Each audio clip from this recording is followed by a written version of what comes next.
Hello, nataka kuongea na mabinti na wake, yes, walioolewa. Nataka uombe kwa habari ya sura yako.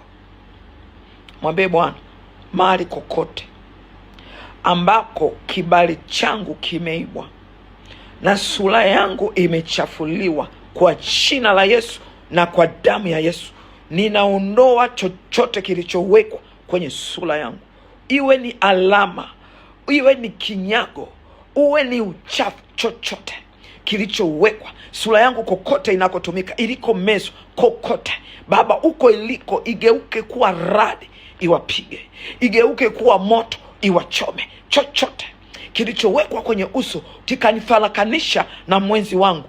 Unajua, devil is a liar. Shetani ni mwongo. Huyo baba alikuoa, alikupenda. Huyo kijana alikuja kwenye maisha yako, alikupenda. Kitu gani kimebadili moyo wake ghafla?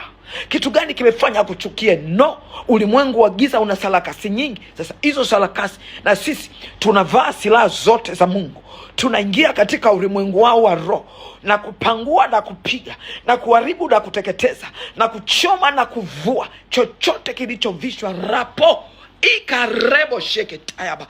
Vua kwa jina la Yesu kila maneno walioweka kwenye sura yako, kila uchafu uliosukumwa, kila kinyago, chochote kisicho Mungu walichokipanda kwenye ulimwengu wako, teketeza kwa moto. Tuma moto wa Roho Mtakatifu, tuma moto wa Roho Mtakatifu, tuma moto wa Roho Mtakatifu. Watumishi wa Bwana, mambo haya yasikie, yawe hadithi, lakini siwe wewe.